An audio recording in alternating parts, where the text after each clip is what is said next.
한덕수와 김주현이 4월 7일에 만나서 헌법재판관 2명을 지명하기로 하고 그 두 사람이 4월 8일에 이 사람들을 지명하는 것까지 의사소통이 됐었거든요.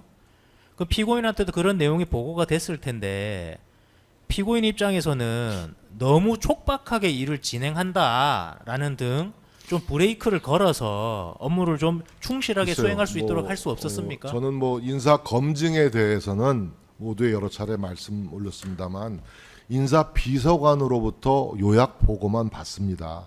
인사 검증이 민정수석실에서 이루어진다 하더라도 어떤 경위로 어떤 내용이 어느 만큼 진척이 됐다는 보고는 받지 않습니다. 결과만 인사 비서관으로부터 받기 때문에 제가 인사 검증에 관여할 수 있는 룸이 전혀 없다는 말씀을 드리겠습니다.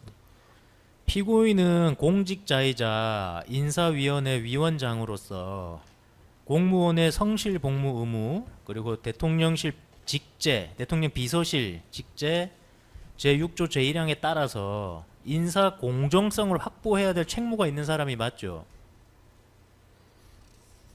인사는 늘 공정해야 되죠.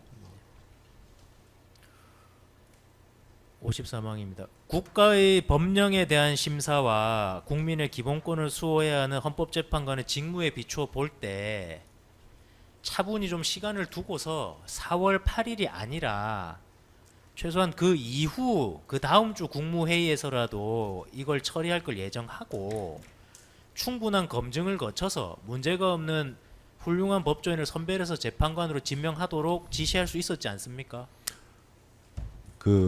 제가 거듭 말씀을 드립니다만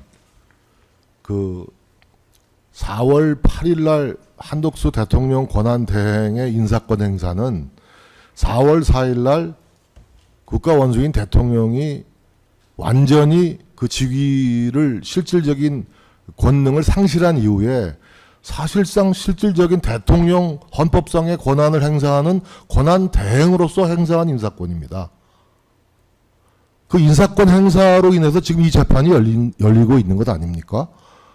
대통령의 인사권은 헌법이 부여한 고유의 재량행위이고 대통령이 인사를 함에 있어서 걸림돌이 될 수 있는 건 저는 없다라고 생각합니다.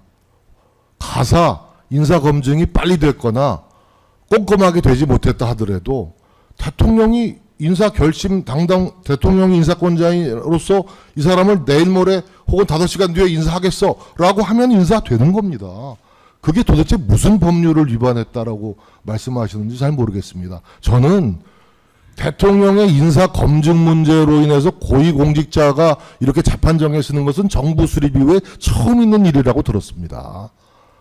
아니 인사 검증을 규율하고 있는 법률이 존재하지 않지 않습니까?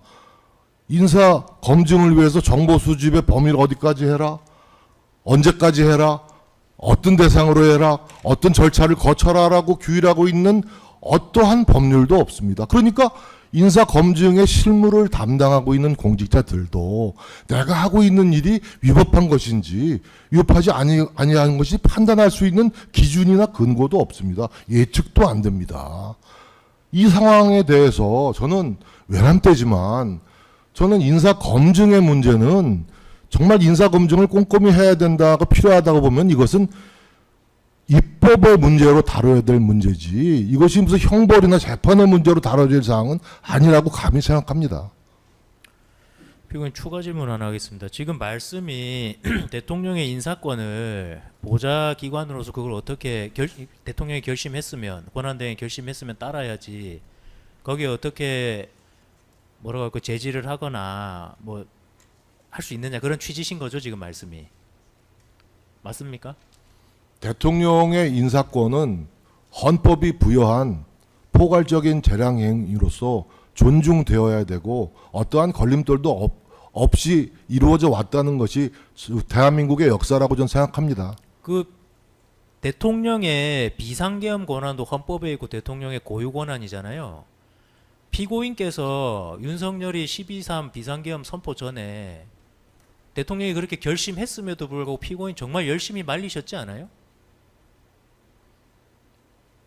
잘못됐다고 판단하시고 만류하고 반대한 게 사실입니다.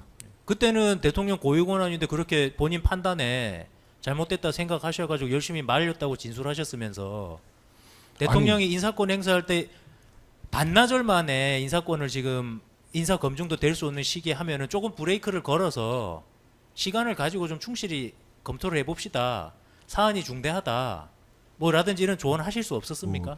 제 역량의 문제이겠습니다만은 제가 대통령의 비상계엄 발동에 만류하고 반대했던 것은 제가 정치를 오래 한 사람으로서 즉각적으로 동물적인 감각으로 이건 아니다라고 판단했기 때문입니다. 이것은 그 국민들을 납득시키고 설득시킬 수 없는 수단이기 때문에 제가 반대했던 것이지, 당시에 대통령의 계엄 발동이 고유 권한이고 법적 사항이라는 것을 제가 몰랐겠습니다. 다만 저는 이것이 위법한 계엄인지 적법한 계엄인지는 법률 지식이 없어서 당시에는 판단을 못했습니다.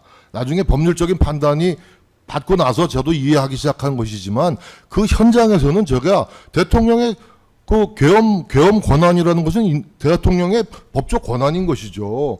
그러나 제가 반대한 것은 정치적인 이유에서 제가 감각적으로 반대했던 것이죠. 이것은 국민들로부터 호응을 받을 수 있는 툴이 아니다라고 봤기 때문에 반대했던 것입니다. 법적인 어떤 그것을 그 위법 적법을 따질 수 있는 그 역량은 당시에 제가 없었기 때문에. 일단 뭐 피고인 말씀은 그 인사권과 관련해서 인사 검증은 그렇게 중요하게 생각하지 않았다는 말씀이시네요.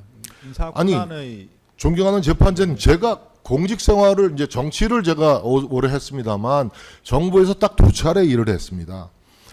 2024년 4월에 대통령 비서실장으로 한 일을 했고 2010년 11년에 청와대 정무수석으로 일을 했습니다. 제가 두 차례의 공직을 수행하기 전에 어떠한 인사 검증을 받아본 바가 없습니다.